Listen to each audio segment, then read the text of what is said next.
Namaste and good afternoon, all, and a very warm welcome to Universal Awakening. I am Dr. Vikash Agarwal, and it is my privilege to sit with you today. In the corporate world, there is a big myth. We are told that great leaders are just naturally decisive. We think that they have some magical gut feeling that tells them exactly what to do when the pressure is high. But as coaches, we know the truth. When the heat is turning up, everyone freezes, even the smartest person in the room. Imagine you are lost in the woods and you pull out the compass to find your way home, but you are terrified and your hand is shaking violently. Because your hand is shaking, the needle on the compass is spinning all over the place. You cannot find the north. Now, is the compass broken? No. You can't read it because the hand holding it is not steady. In our careers and our lives, pressure is the shaking hand. When a client comes to you facing a massive life altering decision, their hand is shaking. They are blinded by fear, by the need to look good, and by the noise of other people's opinions. As coaches, our first instinct is to try and fix the compass.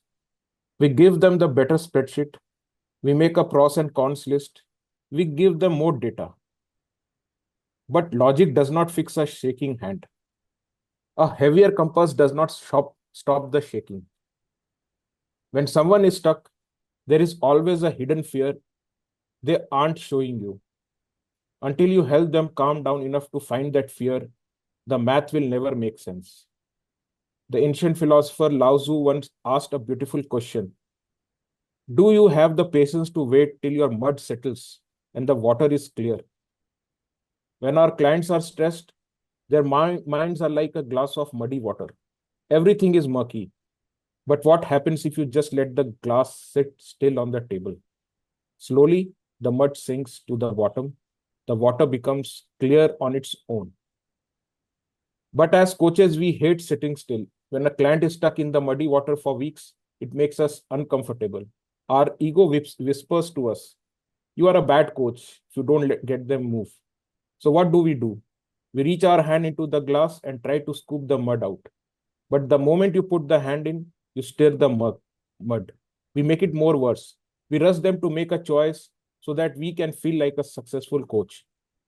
We must learn to stop stirring the water. We must learn to sit patiently in the mess.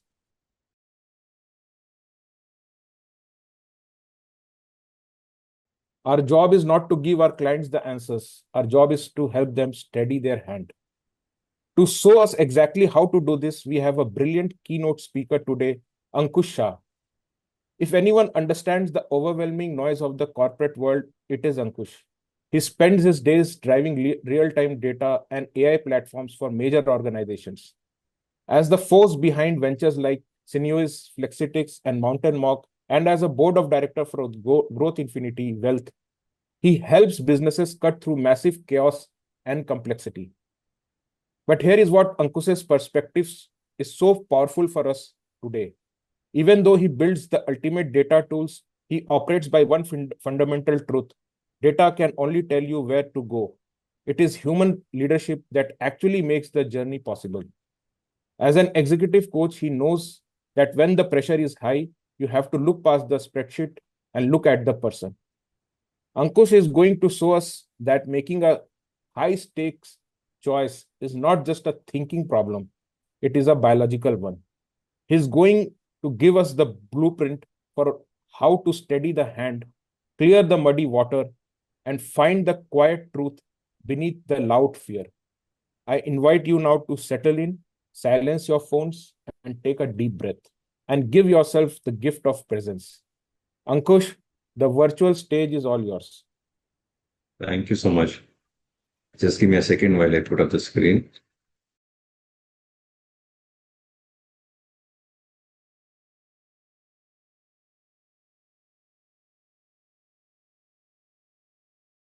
So, thank you so much, Dr. Vikas, for that lovely introduction. Of course, I'm not here to give a lot of stuff, but let's get started. So, now typically when we start as before we start, something that I want you, because it's Sunday afternoon, people are in that mood.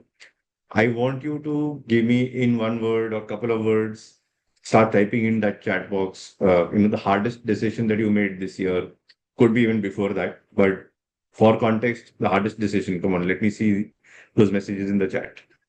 What's the hardest decision that you made in this year?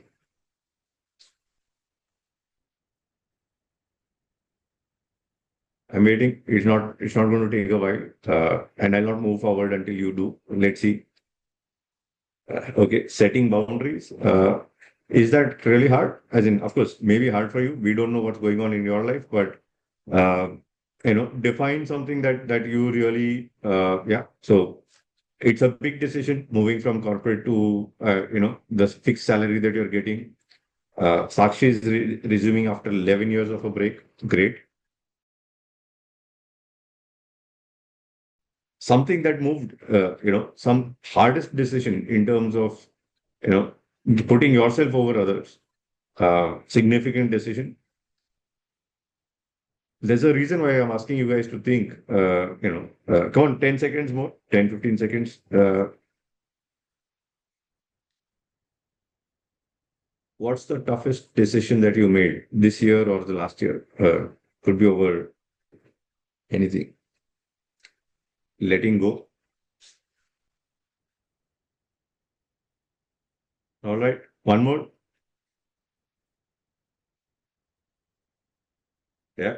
Uh, Starting to believe that you are redundant. Life is challenging and I powered through and stood stronger, right? So typically now the reason that I asked you is uh, we all make decisions through the lives, right? For ourselves as well as coaches. And the hardest decision that you're making is usually uh, something that uh, doesn't work only for you, right? So what happens when you're making this decision for people? I think most of the people here are coaches. So what happens when you are helping your coaches or your clients make a decision for them, helping them make a decision? You are not the one who's driving the decision for them, right? It's somebody where so for example, in this example that I was talking about, uh, one of my coaches took 3 sessions, which is spread over 3 weeks, to take a decision. And even in the third week, he was still dilly-dallying in terms of I still don't think I have enough to make a decision. After 3 weeks of coaching, I was more apprehensive than the client was in terms of, pick one, right? So that I can overcome. And that sigh of relief that I was chasing, it wasn't for him, it was for me. Why? Because, even if I don't say it aloud, or whenever we are coaching, we don't say it aloud, it usually is something that we end up believing, or we end up showcasing and passing that energy on to the client as well, in terms of this is something that I want to uh, pass on, or as that energy that goes on to the client.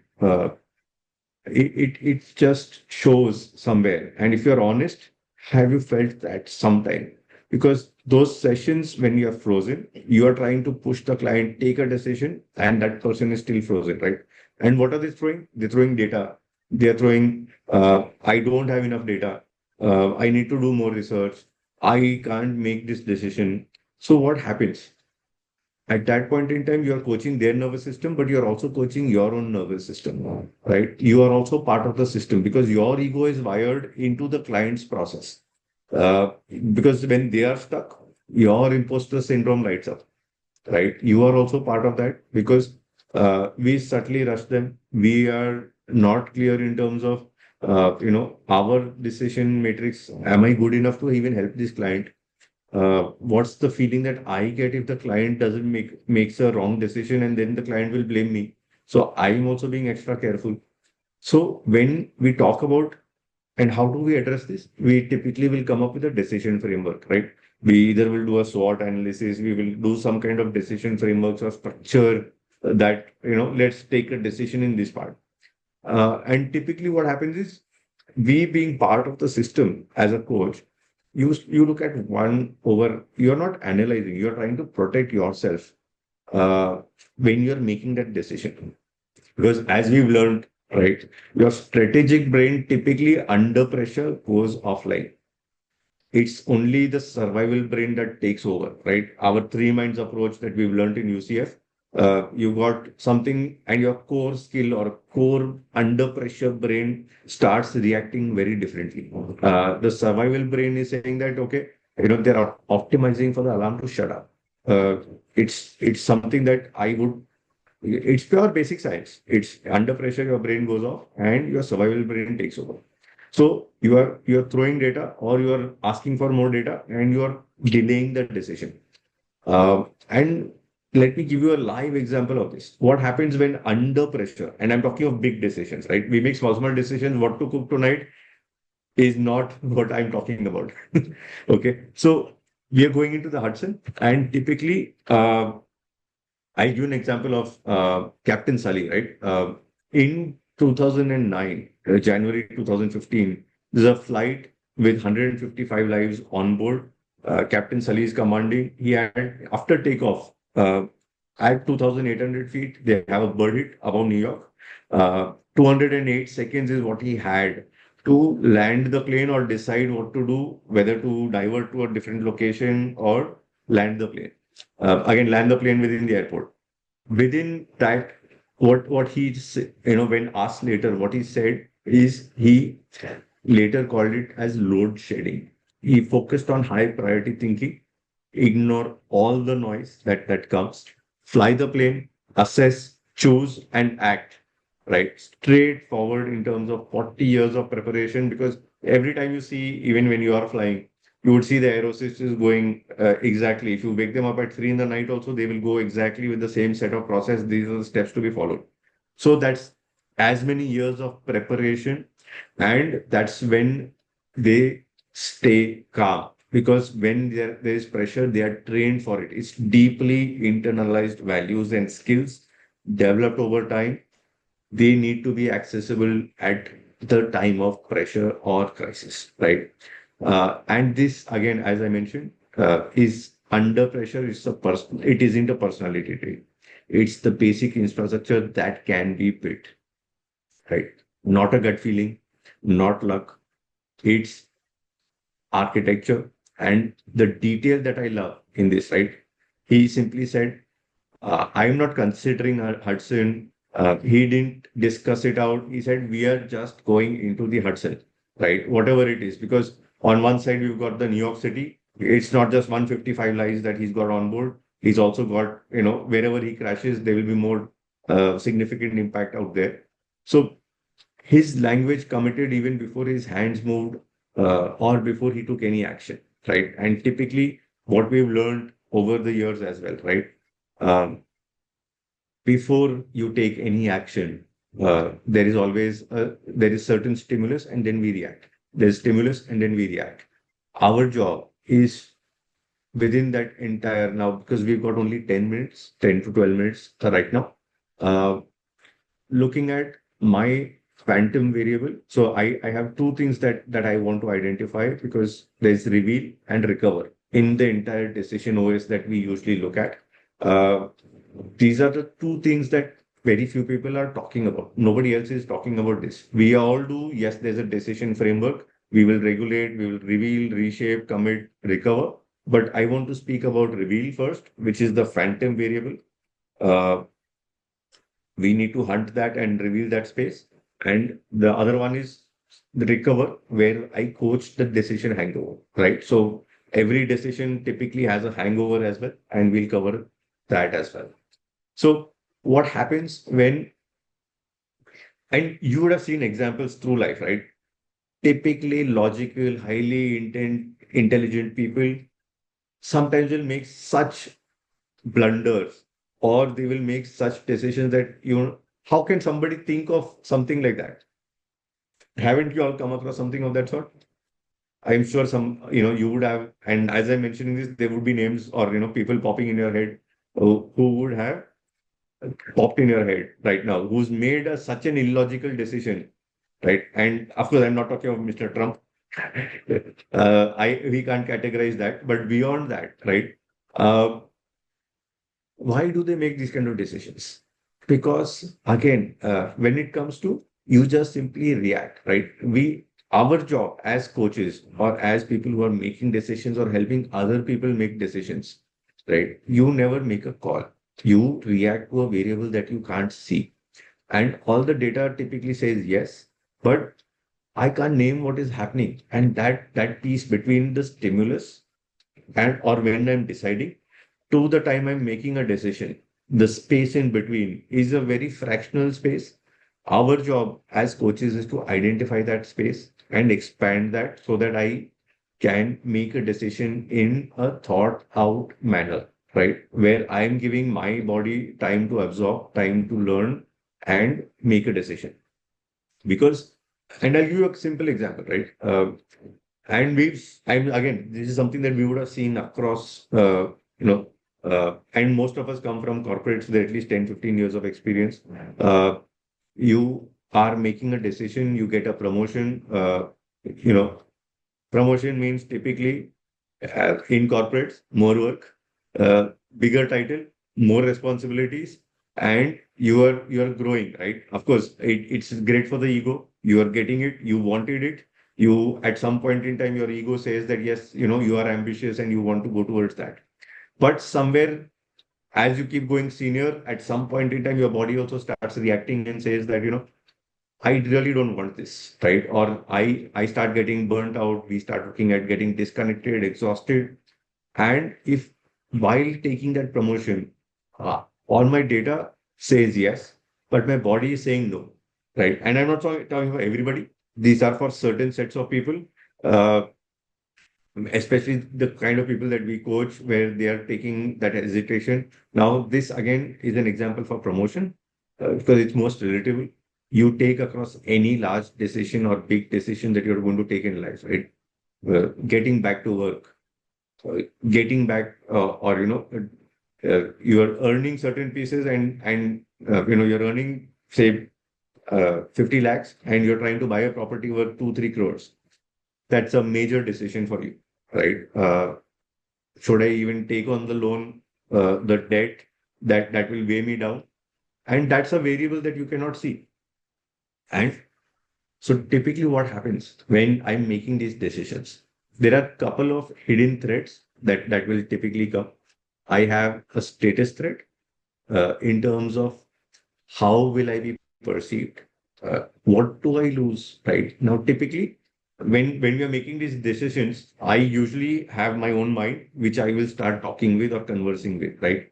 Um, and we will start questioning ourselves of the decision that we are trying to make. What do I lose if I don't make this decision, or if I make this decision? What can I not replace? So especially if it's a something that is directly impacting my company, directly impacting my personal life, uh, who do I become if this succeeds? Right? These are three hidden threats that uh, operate below our level of awareness, slightly below. Right? As coaches, sometimes even we miss it because as a person, I am trying to be maximally aware of what we do and how we are coaching.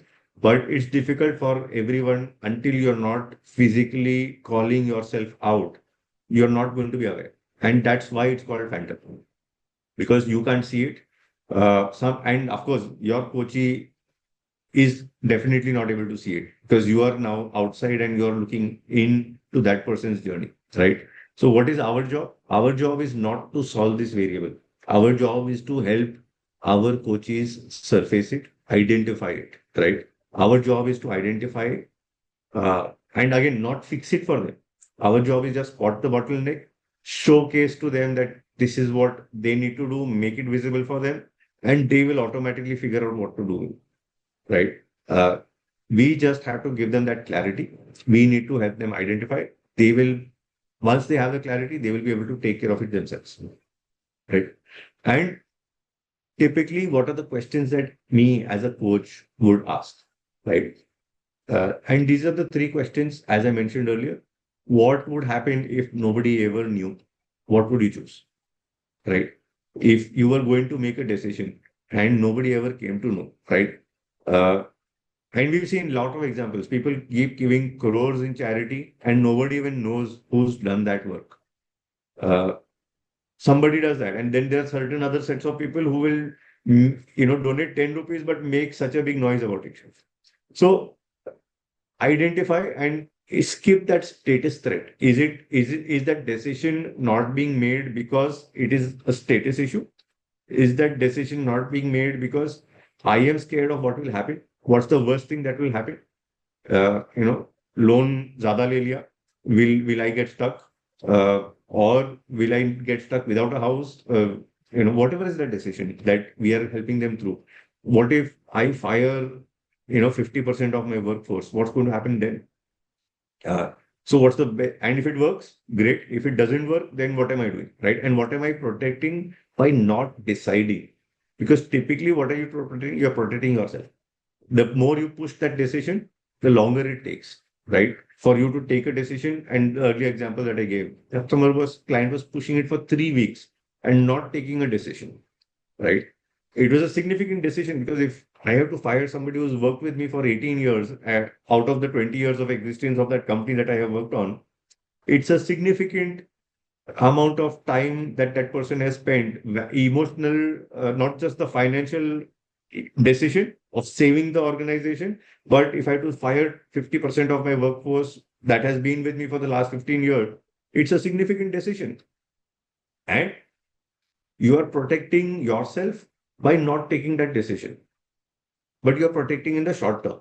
In the long run, if I don't fire these guys, they'll drag the company down, right? So what is that decision going to have? What impact is that decision going to have, right?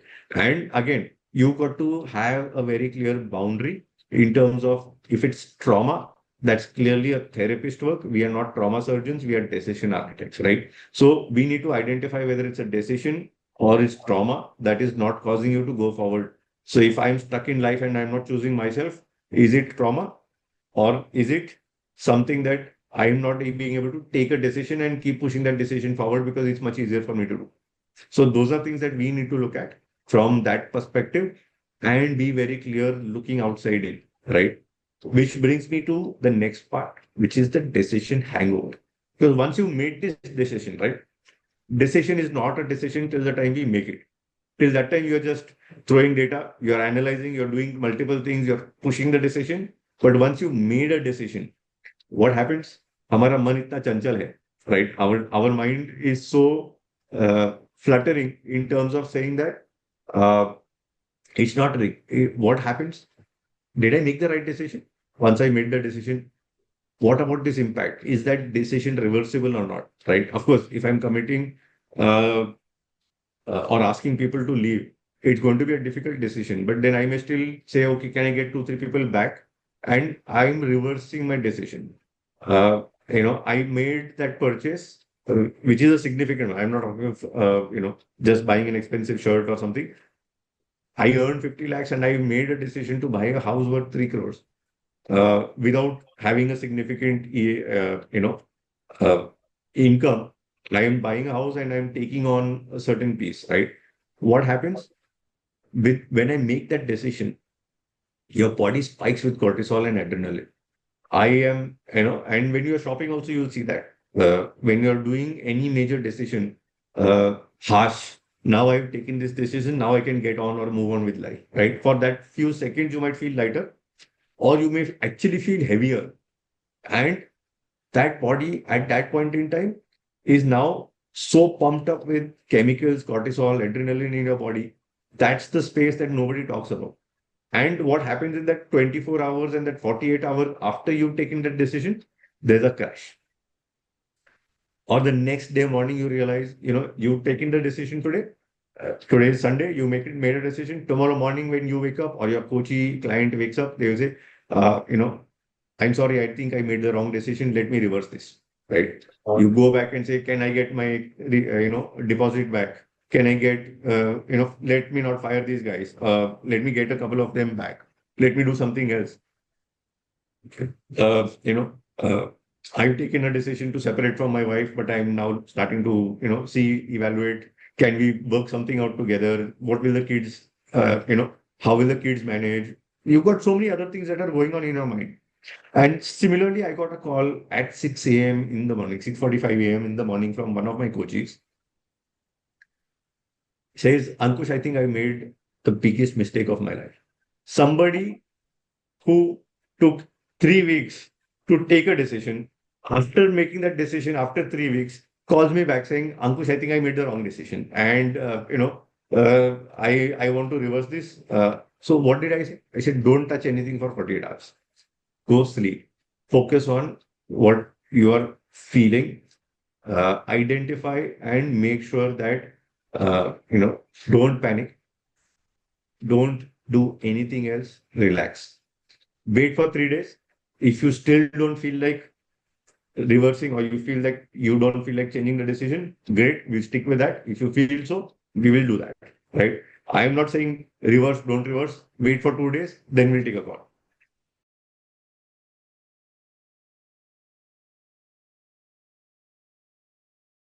And if it can be reversed, and if it's something that, and eventually, and I give you an example, right?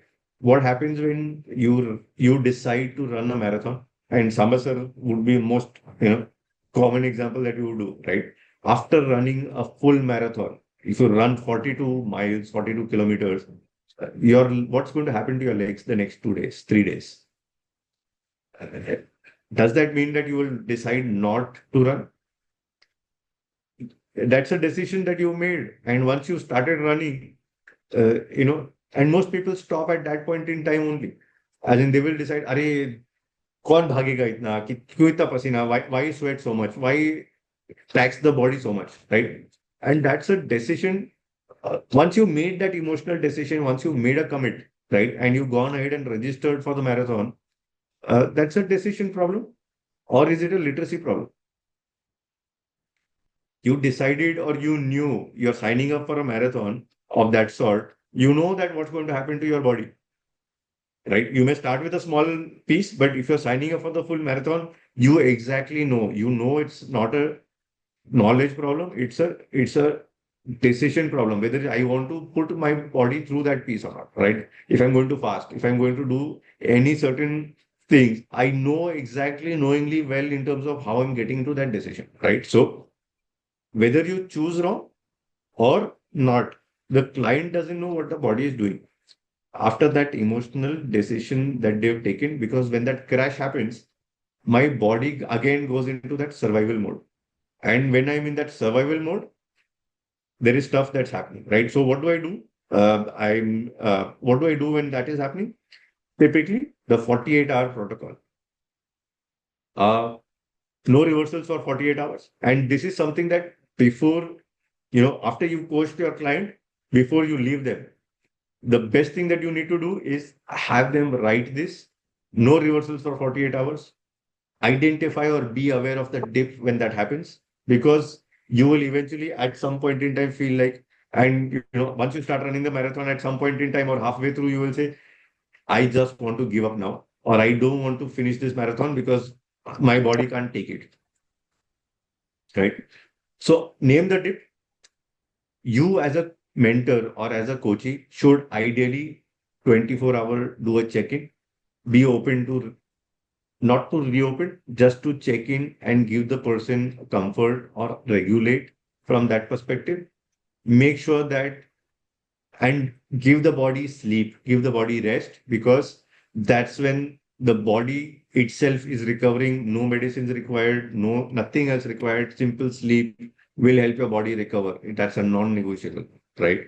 Simply just give it to them, and that's pretty much towards the end in terms of, in the CXO sessions that I usually run, right?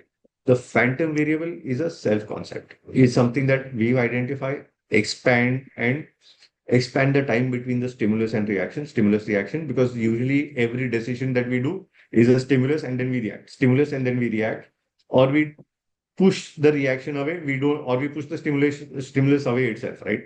Don't be afraid of the decision. Be afraid of becoming the person that the decision requires me to be.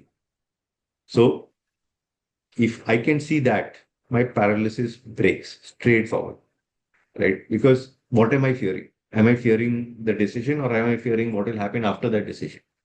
And that also brings me to the decision hangover because I am fearing what is going to happen after I make that decision, after I go and tell my wife that I want to separate, uh, or I want to choose myself over others.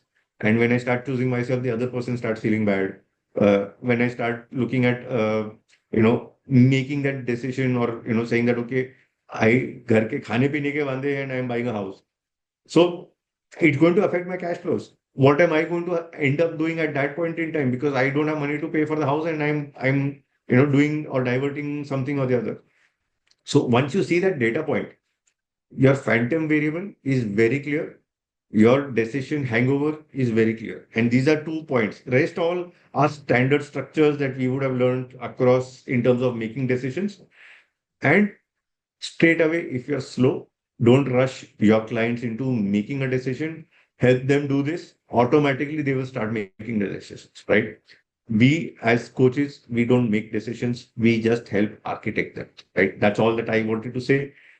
Happy to take questions forward. If there is anything else that we would want to do, I am open to questions. You can scan the QR code and reach out to me.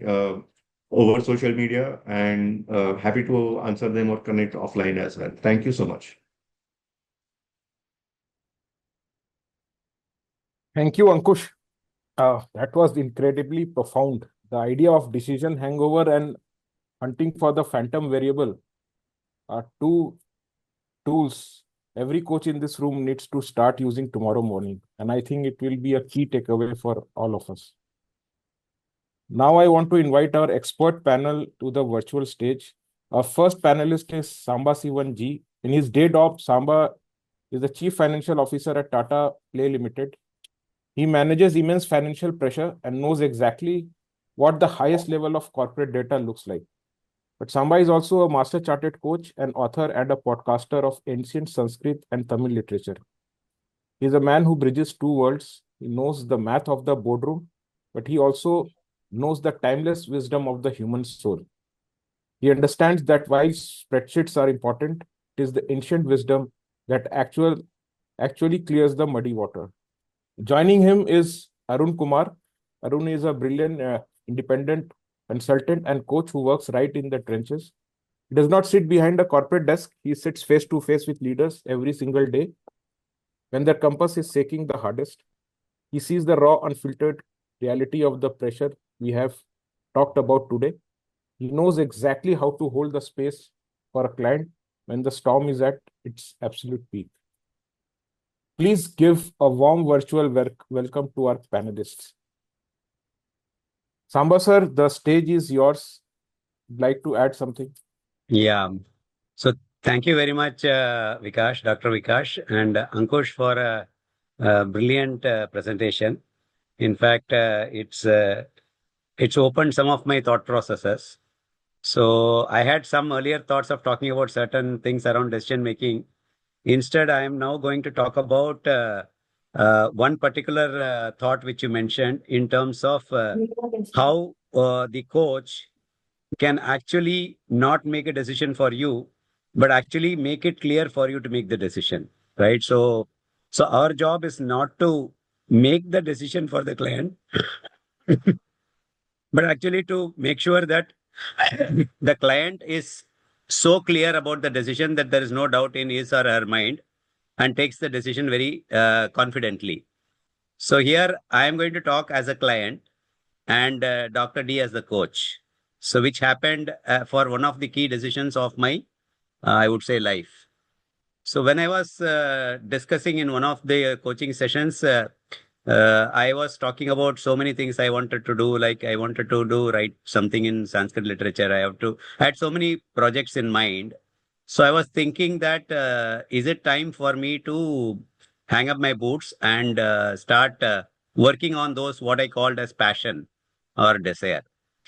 So then I had a chat with, as one of the discussion points I had with Dr. D, and I'm sure he remembers. He said that don't take any decision today. You write down For a month, what are the pros and cons and what are the risks and what are the things which are going to be mitigated for about a month? You write it down, left side, right side. Left side, you say what is going to happen, what are the positives of taking the decision. Right side, you say what are the negatives of going to take the decision. After 1 month, then you decide based on what you have written. So I diligently followed his rule every day. I wake up and say, okay, aaj kya hai? Matlab, I write something. Then at the end of 1 month, I had some 10 pros and say 10 cons, so to say. But the decision was obvious to me that yes, I should continue for 1 more year and then maybe hang up my boots after that. That decision became so clear to me because of the process which Dr. D advised. Like what you said, right? Don't do anything for 48 hours. It is something similar to that. So it was a wonderful I would say approach which I learned. So any key decision for the audience is that you don't take a decision so quickly. You actually cool it down. You just think over it. Don't take decision in a hurry. It can be 2 days, it can be 1 day, but there are decisions which are very critical. I'm not talking about the Hudson type decisions here. Hudson type decisions, you cannot have that 2 months or 1 month to decide, right? Where you have to decide in 208 seconds or 105 seconds. Those decisions, you cannot wait for long duration.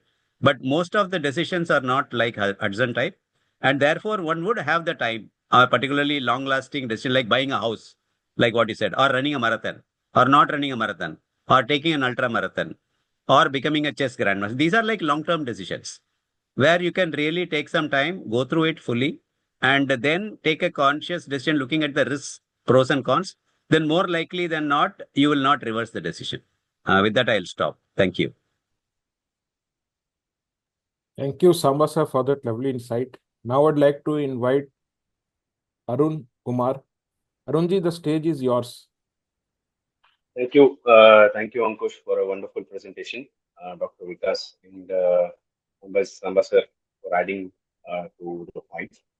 Uh, when this topic was shared initially, personally for me, it has been a very it's a very touchy subject because as a liberal, there is a standard uh, statement that is made. Liberals are very indecisive by nature, and as a liberal, I have always struggled taking decisions. But Ankush, I think one very good point that he had mentioned is decision making is more biological at times, right? At most of the times, it's more biological. It is about how you feel while you're taking the decision and what happens to you after you take a decision. The 48-hour window that we are talking about in terms of reversal and things like that, there's a lot of chemistry. There's a lot of hormones that activate, that deactivate, and things like that. The best thing that we can do in terms of decision making is like what Samba sir said, Dr. DS suggested to me. One is write down, but if you don't have that kind of time and you need to take decisions on a daily basis, the best thing that you do is you train your mind. You train to take such decisions. You start looking at multiple scenarios and look at outcomes of those scenarios. And trust me, every time I go and talk to any of my client or I have to take a decision, I sleep over it. I sleep over it because during my sleep there are times when the decision comes, and it's very very.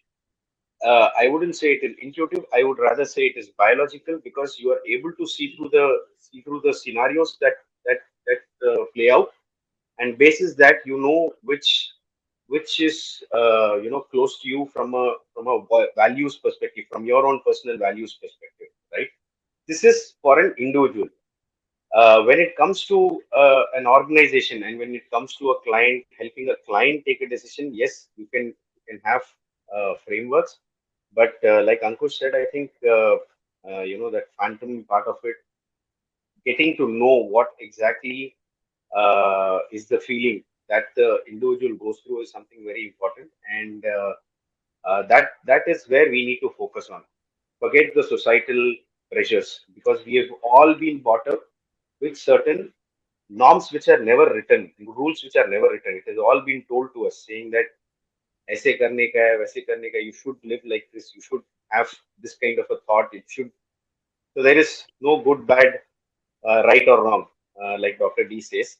Uh, it is just the way we've brought up the ecosystem, the environment that we are in, and it is asking that question. What would you do if nobody is looking at you? What would you do if nobody is noticing this? What would you do if nobody has no impact about your taking that decision? And that, I think, is a very, very key aspect of decision making. If you're able to find out that, if you're able to drill down to that level, I think uh, we can help a lot of clients take difficult decisions and still be able to live with it and accept it as their own decision. And that's when the pride comes in. That's something very important, because for every individual, I think at some point of time the ego comes into play. And you might have ego also kind of manipulating your way of thoughts. The more you feed that ego is a better way of any individual taking strong decisions and sticking on to the decision. And that makes that, I think, is very important as coaches to kind of help our coaches realize. So these were a few points that I wanted to share with this forum here. Thank you. Thank you, Arun, for adding. Now we will move to the question and answer session. But before that, we would all love to hear from Dr. D. Sir, would you like to address the gathering here with your wisdom and words on decision making, whatever we have discussed,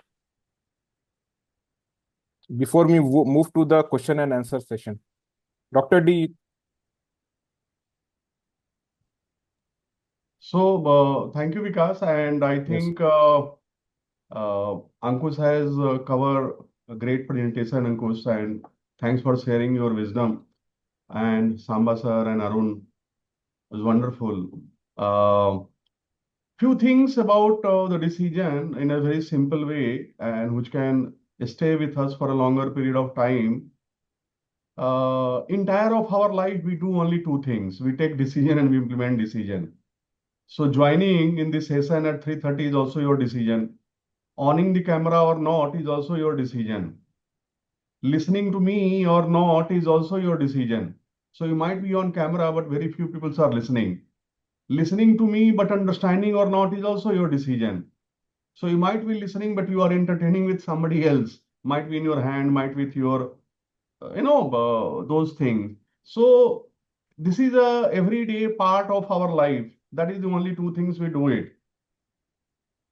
The challenge becomes the two key aspects are there, whether it is a desire or purpose. So whether the decision is relating to the desire and purpose. So when it comes for any serious decision, first of all, you should think for whether a decision is we have to take it for a desire or it for the purpose. Your half of the problem will get solved. Because if it is a decision relating to your desire, you know that it is going to take you into success and failure. Even you are going to be success, ego will come. And when you are going to get into unsuccess and failure, then anger, resentment, grievance, suppression, depression is going to come. So whatever decision you take it, if it is desire-oriented decision, then you are going to not be happy, satisfied, and fulfilled. It will be anger, fear, ego, guilt, resentment, grievance, suppression, depression, anxiety, and all those kind of things is there. So the first aspect is there, transform our decision from the desire perspective to the purpose perspective. Another point, Ankush has also touched it and all of you have shared. Decision is always about mind, body, and soul, all these three. It is not like that, mind come first, body come second, and soul come third. No. Mind, body, and soul is always present. आपको paragliding करना है, तो do you think it is just a mental decision? Your body is saying something to you. ये कूदना चाहिए कि नहीं कूदना चाहिए, जंप मारना चाहिए कि नहीं मारना चाहिए, or I have to glide it or not. You have to walk under the sea. Your mind also says something. Your body also says that no, पानी बहुत ठंडा है, Should I go and get it inside us or not? So what I'm just saying that when you are taking decision, align your thought, feeling, and action. What is your thought? What is your feeling? What is your action? Your thought always comes from the survival minds. What Ankush was mentioning in that. Feeling is also coming from the emotional mind. And impact always happens biological.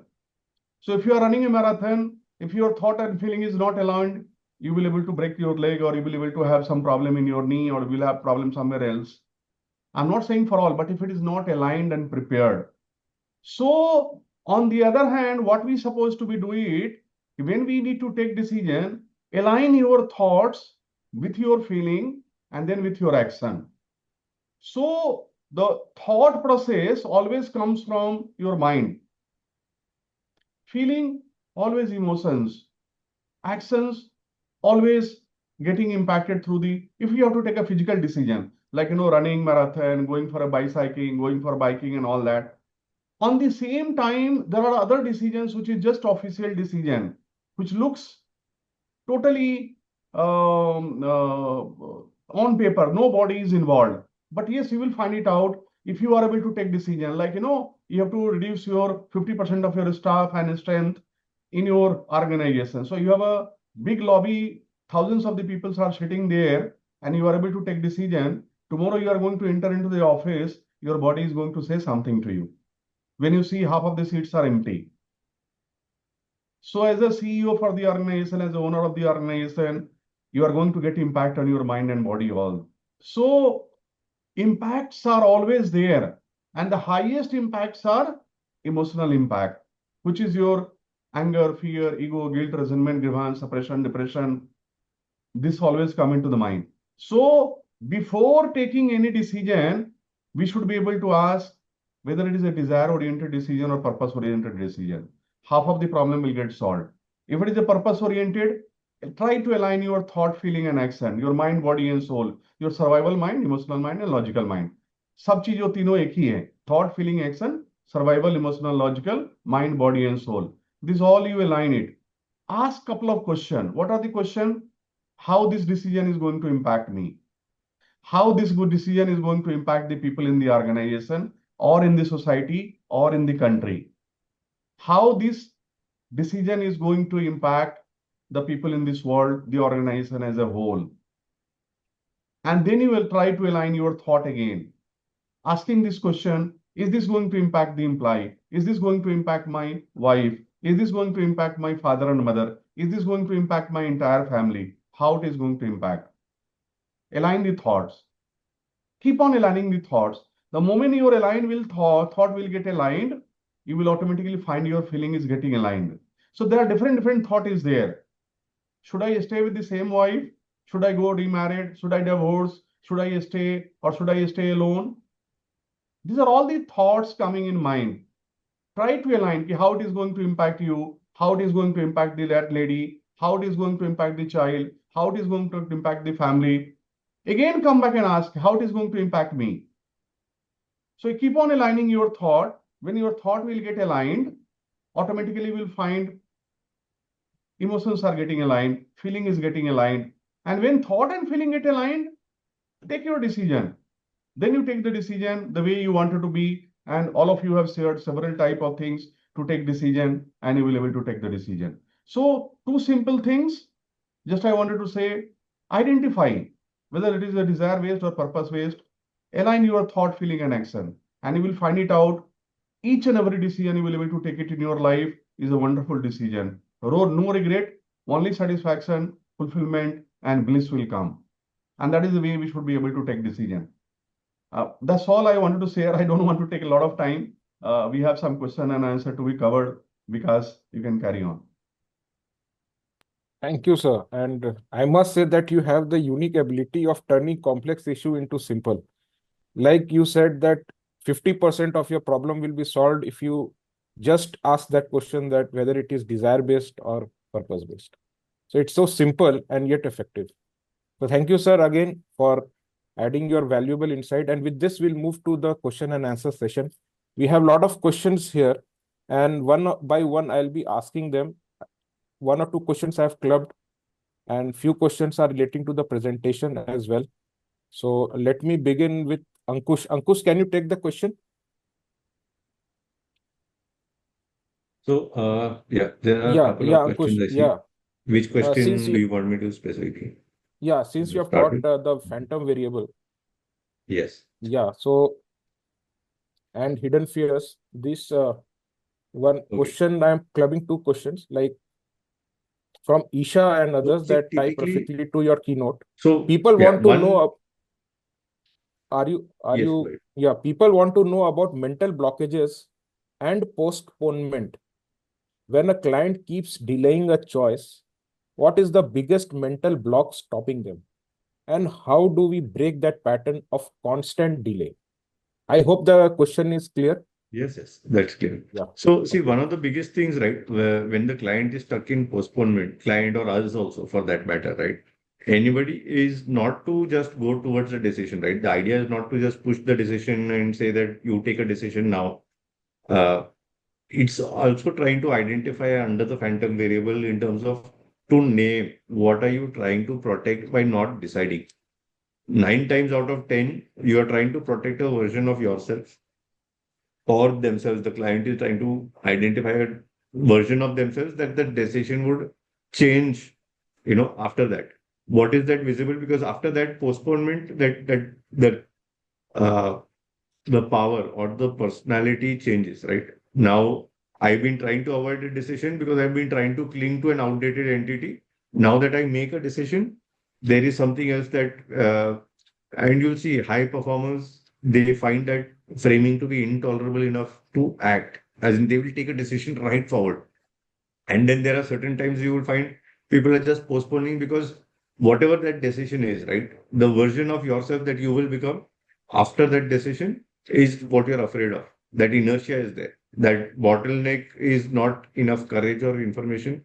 It's that concept of inertia in terms of just pushing it forward. Because once you started running, it's very unlikely that you will stop. If you getting to that marathon start line itself is the decision that you are going to fiddle about or you are going to be finicky about. But once you reach the start line, you woken up at 3 a.m., reached that location of the marathon at 4:30, very unlikely that you will go back from there. The problem is उसके बाद का हम इतना pen होगा, इतना क्यों मेहनत करूं, कौन इतना जल्दी उठेगा, who's going to wake up that early? That's where the decision is stuck, right? Of course, I'm trying to simplify it to that extent. All decisions are not so simple. But yes, the problem usually is what will happen before or after, or who do I become after I make that decision is primarily the phantom variable, which I do not see. I am just trying to look at the result of that variable, that decision that I make.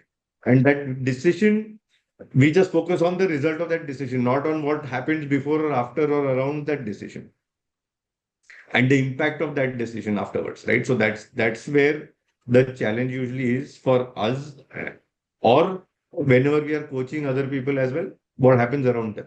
So that's I think the crux of half the questions I think should get answered with that basic principle itself.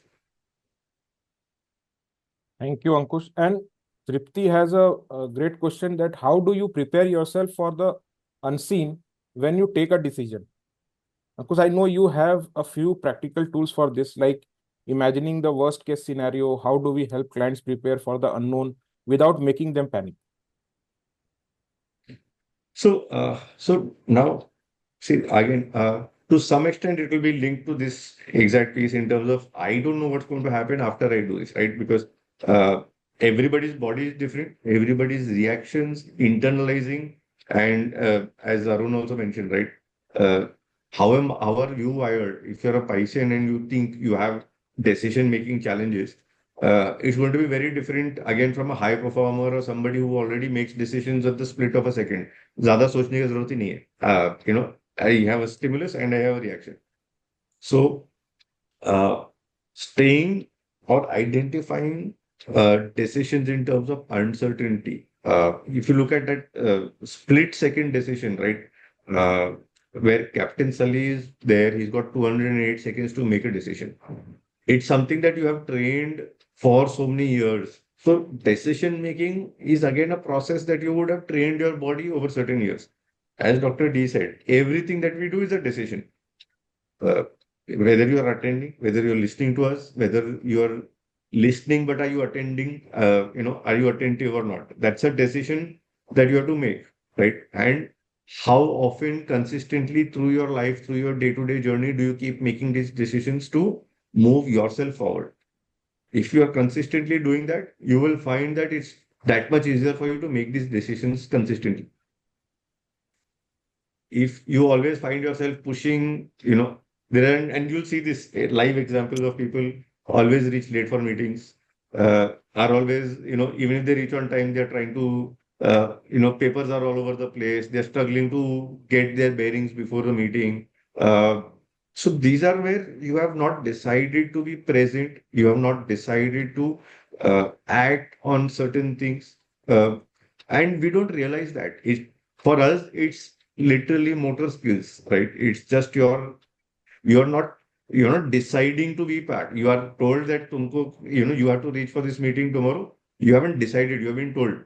Or you say that, okay, I know as a business owner, this is important for me, so I will reach there. But did I prepare for that meeting? Did I ensure that I am doing all the steps that are required for that meeting to be successful, for that decision to be present over there in that meeting, be available for the client, be available for whatever vendor, whatever I'm doing for that particular meeting, the outcome, we are focused only on the outcome, or we are focused on the process of doing that outcome, whatever, that's there. So if you are present and if you are able to deliver on that particular piece, half the things usually get solved, because that's where I will either, I'm not prepared for this meeting. I'm not prepared. So let me try and push this meeting up. Can we do this tomorrow or day after instead of doing this tomorrow? Right. And I'll try to push that meeting. I'll try to push that decision forward. Uh, and that's usually the pattern that starts showing up, which is where now, how would I say this? The bigger the decision, more afraid you are of taking that decision as well, right? Because the impact that that decision will have in your life or in somebody else's life. It may be a small impact in your life, but it could be a very big impact in somebody else's life. Uh, Giving somebody a job, right? Somebody who just coming out of college, and if you as a mentor are giving them a job and you undertake to train them, probably half an hour a day is what you will spend. But the impact that you will have on that person's life for the rest of their careers is significant. And that person wouldn't even realize that right now. So, and the fact that you choose to spend that time mentoring that person, right? And outcome is not known. You don't know whether that person will actually take your advice, learn, implement it, and become the person that you are expecting that person to become. So what do I do in that kind of an outcome? That person could take your advice and actually, if that person becomes a killer, you've taken the advice from the best minds and then you decided to go the other side. Then you have no control over those outcomes. You have no control over whatever. Kar bhala, ho bhala, neke kar, darya mein dal. Right. So we just need to ensure that whatever decisions we are making, we've thought them through. Uh, And after that, whatever happens, I have no control over COVID. I have no control over what Mr. Trump decides to, they say today you can go through Hormuz, tomorrow you can't. I already made my plans. Okay, now Dubai is open. Let me try and fly there. And immediately in 2 hours after booking my travel tickets, telling people I can't fly over there. So that's not in my control.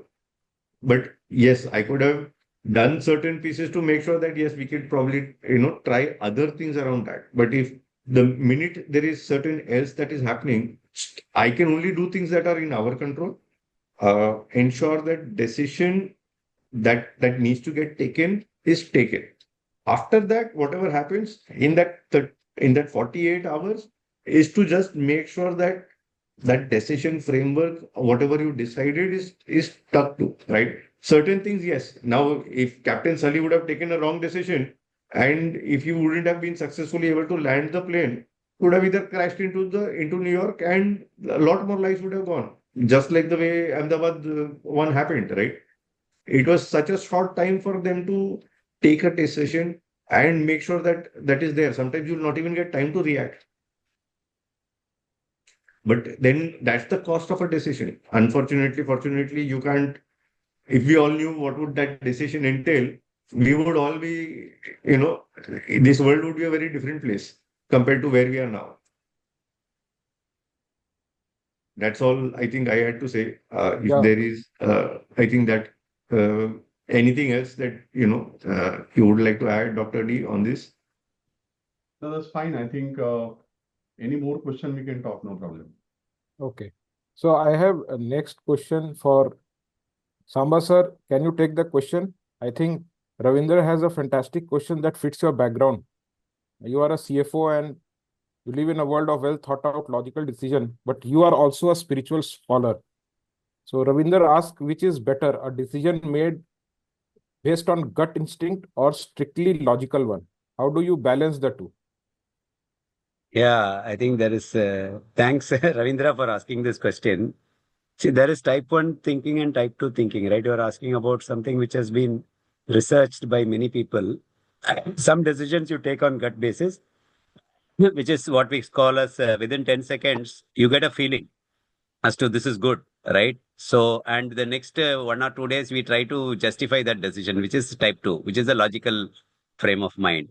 There are books which have been written like Blink and other things, right, about these two types of decisions.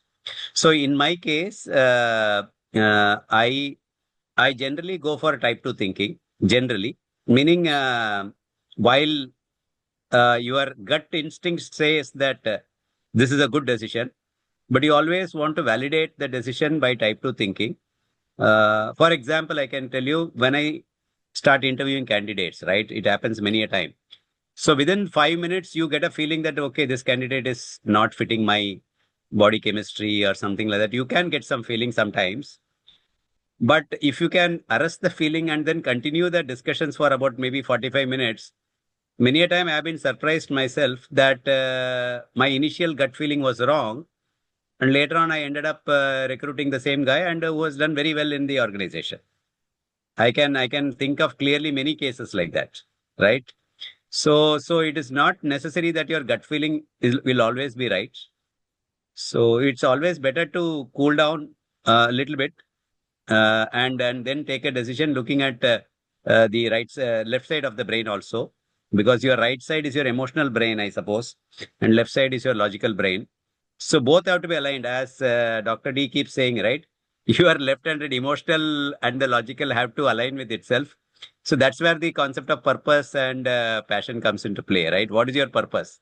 If you are very clear about the purpose, generally you can get alignment between these two, I feel. Yeah. Thank you, So, sir. just a quick one to add to this also, right? The same example. Usually, the first 5 minutes of an interview is where you made a hypothesis, and the remaining 30, 45 minutes is basically you trying to prove or disprove that hypothesis. And that's where if you are aware of what you looked at in the first 5 minutes, and then you're saying that, okay, I need to probe deeper, and that's how usually most interviews will go through, that I'm probing the questions to say that, okay, I made a, or I have a gut feel. And if you're aware of that gut feel that, okay, this person is going to be a naughty boy or this person is not going to be able to deliver on these things, your interview will start going towards trying to identify whether this person will actually be able to deliver or not deliver on the things that you had that gut feel or the first 5 minutes on.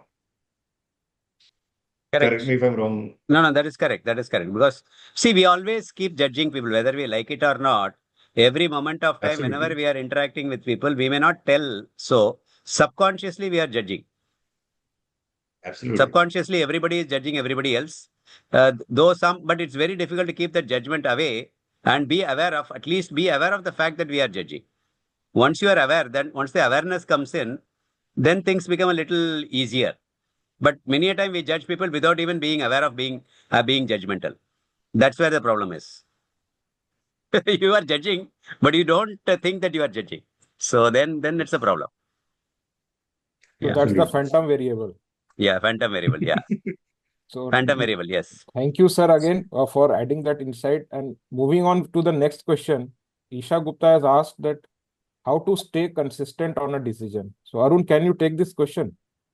That making decision is one thing, but staying consistent with it when things get hard is another. So how do you coach someone to stay the course when the storm hits after the choice is made? Means you have Right. taken a choice and you stick to it. Yeah. So, good that this is a question from Isha because I've interacted quite a bit with her. So, yes, staying consistent on a decision is difficult when when it is having some amount of friction in terms of your values and your thought process. Again, I would like to quote a few already mentioned points here. One by Dr. D, which is about purpose and desire. Uh, if your if your decision is aligned to your purpose, then it is about training your mind and telling your mind and giving that confidence to you that the decision is the right decision. Why would you doubt a decision when you have taken it basis certain validations or certain hypotheses that you've built in your. So staying consistent is first try and train yourself, or at least try and tell the coachee that the decision is based on purpose or desire. First identify it yourself whether it is purpose or desire, and basis that you can. Second, there is nothing called a wrong decision, right?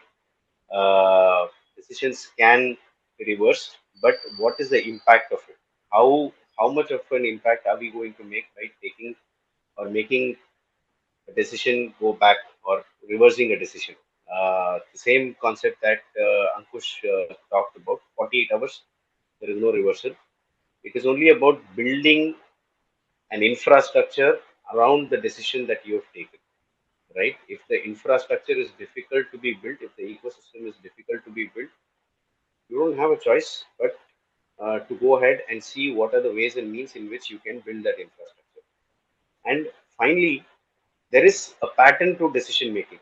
There are recurring themes. There are, like Ankush said, status, safety, and there is possibility of we taking time, delaying.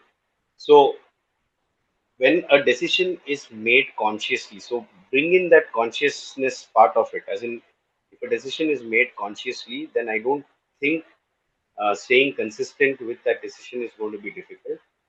If it has been pushed, or if it has been something that you have forced, or somebody has forced the individual to make the decision, then that consistency issue comes into play. So I think point number one, try and first figure out or align it with your purpose or desire. Maybe that is the strongest way to stay consistent in the decision. Second, build an infrastructure around your decision, build the ecosystem that will support the decision. And third, finally, identify the pattern, and if it is conscious, unconscious decisions are decisions which are forced. So make sure that the decision made is at a very conscious level, so that you again have strength to be stay consistent. Consciousness and consistency just go hand in hand, and therefore if you make a conscious decision, then you will stay consistent. That is probably, as coaches, what we need to do: bridge that consciousness and consistency, or bring in that consciousness for the consistency to come. Thank you. Thank you, Arun. You have summed it very well. I think if you are aligned, you can be consistent. So moving on, Dr. D, I have three questions for you lined up. Sir, would you like to take those questions? Yeah, we can take this, no problem. Yeah, sir. Actually, one is a great question about the reality of coaching. So the question is that we know we have to tell our clients the hard truth. We have to hold up the mirror. But if we do it too early, they might get defensive. So how do you decide when the muddy water is settled enough to finally show them the mirror? Yeah, see, while I was saying we have to align the desire and purpose part. So that path is not a role here. It is coaching happens with the purpose only.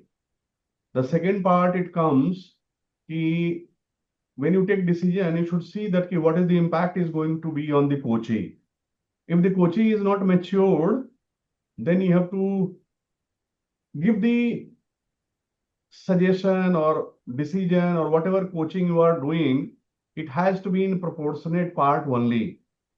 You remember when we are small और हमको दवा खिलाना पड़ता है तो दवा को हम शहद में मिला करके खिलाते हैं बिकॉज बच्चे को सीधा दवा खिला देंगे ना तो वो नहीं खा पाएगा दवा दवा करवा होता है तो what we need to do as a coach if we need to understand that the decision what we are taking relating to or we are empowering our coachee to take that decision, so we have to put it in a such a way that that decision is glued up with some kind of sahad, honey, and then we should be able to put it to the mouth of that person so that he can able to digest and continuously till he is empowered to take the raw medicine on his own. We need to keep on empowering. So we don't require to tell the hardest decision on the very first day, rather than we need to prepare them. Like, when you go and start running the marathon, you are not going to ask to run marathon for 30 kilometer one day. So your preparation happens for first kilometer, second kilometer, third kilometer, 10 kilometer, 20 kilometer, and then you run 30 kilometer and 40 kilometers all over 50 kilometers also you can run. So as a coach, we have to wait the preparation and readiness of the coaching. What is the level of their understanding is there? What kind of medicine they are going to digest? And if it is required, we have to sugarcoat the medicine with initial stage to give them. You thoda khana shuru kare, and then they will start getting empowered. And once they start empowering, तो फिर तो raw dawa खाएंगे ना, and they are ready to take the any kind of decision because they are now empowered. They are used to all. They know that this is going to benefit me. This is for their benefit. This medicine is for their benefit. So not all together at a time in the very first instant. We have to give time. We have to might be prepare that person to be ready. Till they are ready, we have to be coming at their level, not operating from the our level, going to the coaching level. Might be if it is required to शहद मिलाना पड़े तो दवा दो उसको शहद मिला करके, so that they can able to digest it. So that kind of empowering or decision making we supposed to be dealing with the difficult client. Another thing I say that always I say in our coaching session, especially for the leadership coaching you do, you try to understand the personality of the person, which is very important, which nobody talks about anywhere in the world. We are the only people who talk about. See, if some person you are coaching is a power seeking person, और आप उससे happiness seeking और knowledge seeking की बात करोगे तो काम नहीं चलेगा. So that assignment you are going to lose it. So here it comes the awareness into picture. So if you have the understanding of the personality of the person, and again, understanding of the personality of the person will come from listen to understand to transform. If you are able to listen to him for a couple of sessions, then you will be able to find it out what kind of personality this person is having. So if the person is a money seeking, then you have to talk in the terms of money while coaching the people, especially the CXOs. If you know that this person is a power oriented, then you have to talk in terms of power. You have to utilize the vehicle of power to transform and coach that person. If you know that this person is a knowledge seeker, you have to utilize the knowledge and wisdom to transform that person.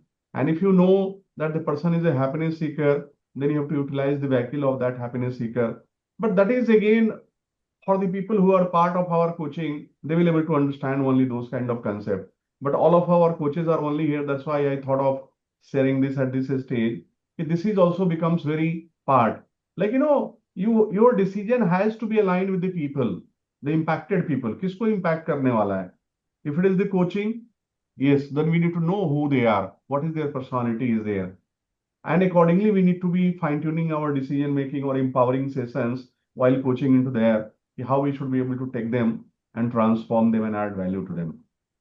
I think it's okay at this stage for this kind of question. Any more question you have? Yes, sir.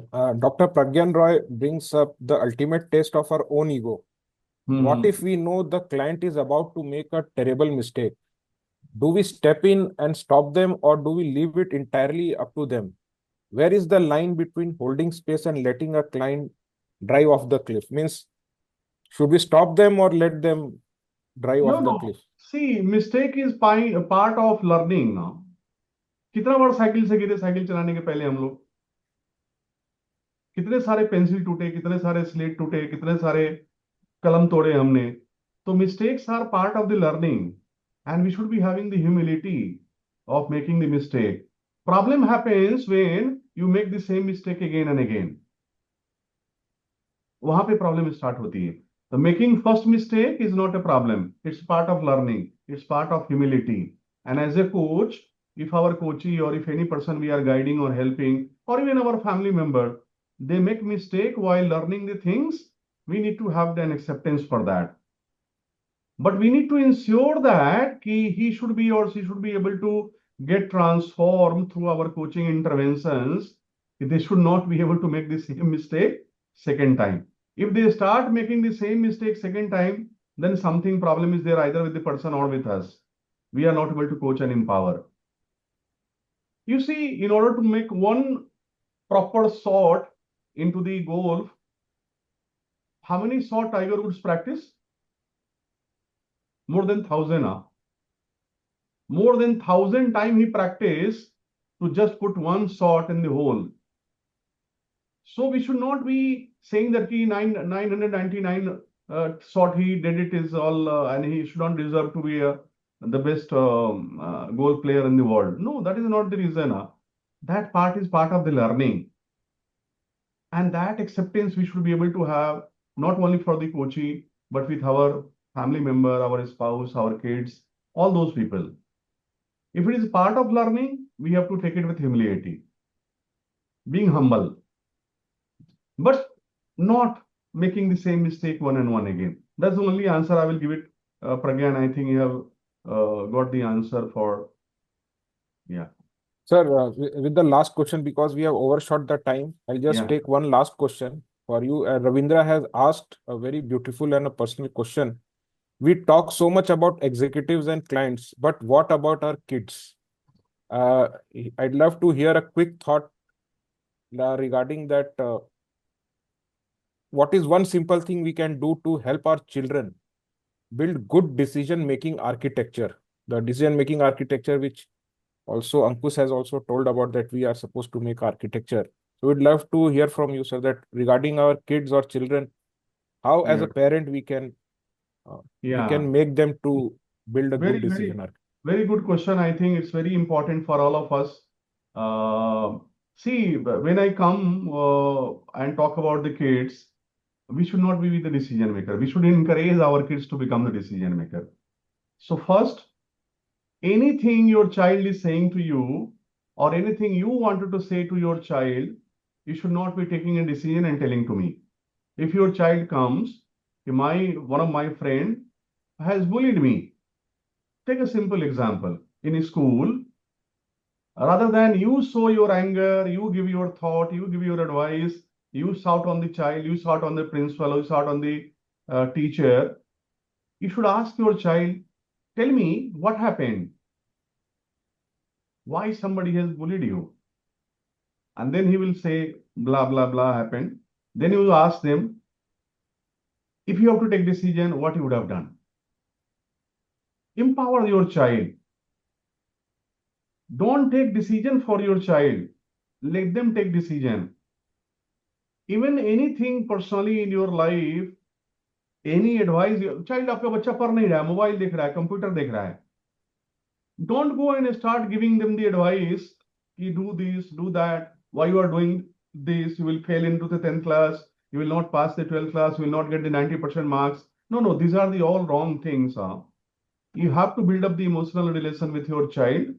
Never get decision for them. You ask them to take decision for themselves. Empower them. Spend time with them and be with them. Any thought it comes into their mind and they come to you as a parent, you just ask them, beta, aap boliye, if you have to take the decision, you have to answer this question, how you will going to do it. So you ask them, and I can tell you, the kids are so smart. 90% of the time, they will be able to give you the answer which you have never thought of. And that's the right answer. I'm not saying they are wrong answer. They will be able to give you. So you can just think of you have given your answer, then it would not have been accepted by your child because your answer could have been different. And his or her answer they were thinking is totally different. How they could have accepted it. And then what they will happen? Slowly, slowly, they will stop asking anything from you. And then you will find I have the child issue, parenting issues. My child is not listening to me. That is the issue happens. So when it comes to taking care of our child, we should not be the decision maker. We should be able to, one line, we should be able to empower our child to become the decision maker. हमको सिर्फ question पूछना है उनसे कि आप बताइए if you have to take this decision, what you could have done it. They want to go for some camp. Explain them. Let me explain what the situation, when the exam, what are the other preparation they need to do it. And then they ask them, what do you think? If you have to take decision whether you will go or not.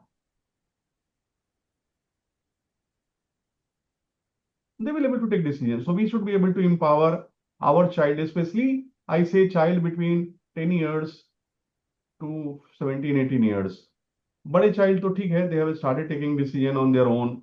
But up to I think 10 to 18 years of this period of time, I think you can start with 8 or 9 years also. But I'm just saying that 10 to 18 years is very critical stage. Let them take the decision and you become the facilitator. You becomes the anchor's role. You become the facilitator's role. You don't become the parents and decision maker for them. Any more question, Vikas? Sir, I think we have overshot and we should Yeah. open the session. If you want, we can open the session and close the formal session here. Yeah. So you can close. Yeah. Yes, sir. So I'll just wrap up the entire session. It was a very nice session. All our panelists and the presenter have given wonderful takeaways for all of us. And I hope everyone would have definitely taken a key takeaway on 1 and 2. And the icing on the cake, as I say, Dr. D has come out with very simple tips. Thank you, sir. Means you have the ability of making complex things into very simple things. So people are able to understand and implement it very effectively. So with that, I would like to close this session formally and namaste everyone, and thank you all for joining this wonderful session. Without you, this would not have been a great session. So again, thank you all. Yeah, officially, if somebody having some urgency, I think you can thank you here for being part of this forum and encouraging each other. It is our platform. And all of you are encouraged to be part of this forum. You can prepare yourself. You can be coming and talking here, and you can be sharing your thoughts and views with other peoples. And that is the way you are not only empowering yourself, but you are empowering the community we are creating here. So all of you are welcome. You are most welcome to be part of this forum and doing this session and presentation. I think that's a wonderful contribution will be there from all of you. Or unofficially, any question you have, still we can take it, no problem.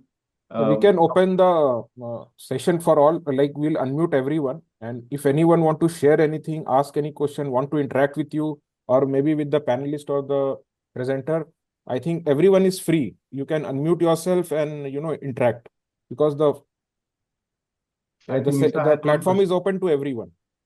Yeah.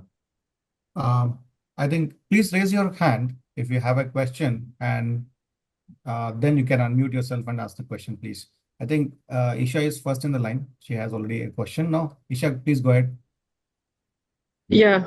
So two things, basically one question and one point to add on.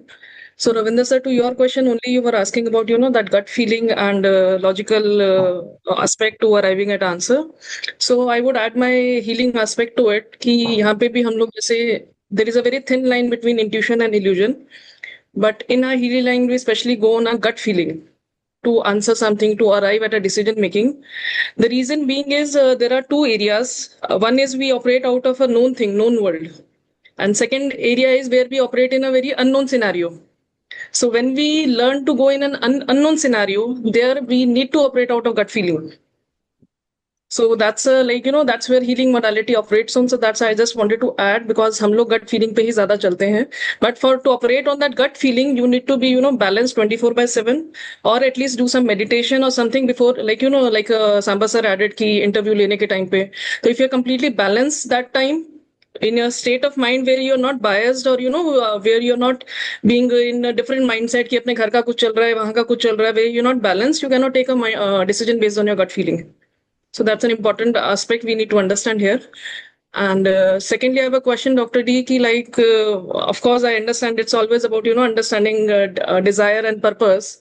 But एक decision पे consistent रहने के लिए मेरा वापस से question है कि ठीक है, we are trying to align to purpose, but during that journey, still we are operating out of desires. तो फिर consistently कैसे रहें अपने decision में? Yeah. I think I was planning to answer that, adding value. I knew that somewhere question अभी भी खड़ा हुआ है. But time was taking, that's why I didn't intervene. See, the issue is that Isana, staying consistent on the decision, question comes into the picture. ये सवाल इसलिए आ रहा है कि हमारा thought, feeling and purpose is not aligned. क्योंकि decision जो हमने लिया है ना, I say that if you take decision by aligning your thought, feeling and action, your mind, body and soul, तीनों अलाइन करके डिसीजन हमने नहीं लिया है. दैट्स व्हाई वो डर लग रहा है कि ये कंसिस्टेंसी है, एंगर है, फियर है, ईगो है, गिल्ट है, रिजनमेंट है, जो भी उसको बोलो, तो ये क्वेश्चन ही नहीं आएगा. If the thought, feeling and action, mind, body, soul is aligned, तो ये कंसिस्टेंसी का क्वेश्चन ही नहीं आएगा. अब एक डॉक्टर ऑपरेशन करने के बाद में, ऑपरेशन किया स्टोमक का, पेट का या हार्ट का, और ब्लीडिंग हो रही है, क्या करेगा? वो भाग जाएगा? नहीं ना. वो जब तक ऑपरेशन करेगा नहीं, भले ही वो ऑपरेशन करते करते जिसको बचना है बचेगा, नहीं बचना है नहीं बचेगा, लेकिन he will do it. He can not run away from there. तो decision should be like there, कि डिसीजन आपने लेना है तो लेना है. You have to take the responsibility of the decision. So you cannot relinquish the responsibility of being a decision maker, saying that because I am not able to align my thought, feeling and action. The question आता ही इसलिए है कि as a decision maker you are not able to take the decision and you are not able to align your thought, feeling and action. आपने पहले गलत decision ले लिया, इसके कारण वो प्रॉब्लम आ रहा है. पहले ही आपने डिसीजन में सारा अलाइन कर लेंगे तो you will be able to take decision like a doctor. Doctor से भी गलती होती है, लेकिन for the example I am just saying it, कि ऑपरेशन करके आप छोड़ नहीं सकते कि नहीं बोलो ब्लीडिंग हो रहा है, I can not tolerate it. No, you have to take care of that. The person is going to die by one mistake. You are going to do it here and there, and the person is going to die. So you have to be responsible. So you have to take decision. So that is the way, because Sir, you are totally aligned. but on a daily basis, we take so many decisions, and it is practically impossible to take each decision by aligning mind, body, and soul. So how do we go about that? Acceptance has to be there, because most of the decisions are your desire based. तो Dzire based decision है तो उसका impact success, unsuccess, failure आएगा, anger, fear, ego, guilt आएगा. उसको कुछ नहीं कर सकते आप. Because, and it is okay to take desire based decision. We are human being and we are still into transformation stage. So I'm not saying that 100% you will be able to take purpose based decision. Even I'm not able to take 100% purpose based decision. Still some percentage are desire based also. But you know that your decision is desire based and the result will be success, unsuccess, failure. तो कुछ decision हमको success होंगे, कुछ unsuccess होंगे, कुछ failure होंगे, और उसका रिपरकशन भी आएगा. Emotional impact will come. Anger भी आएगा, फियर भी आएगा, ईगो भी आएगा.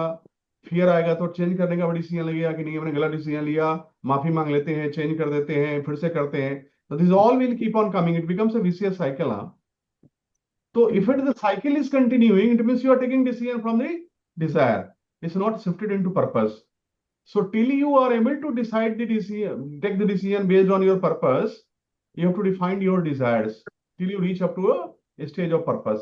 Yes, all the desire cannot be transformed because a lot of other challenges are there, because we are living in a ecosystem. Your decision is not only impacted with your decision. If I have to take decision, I have to take decision. My wife can also get impact. My son is also getting impact. My daughter is also getting impact.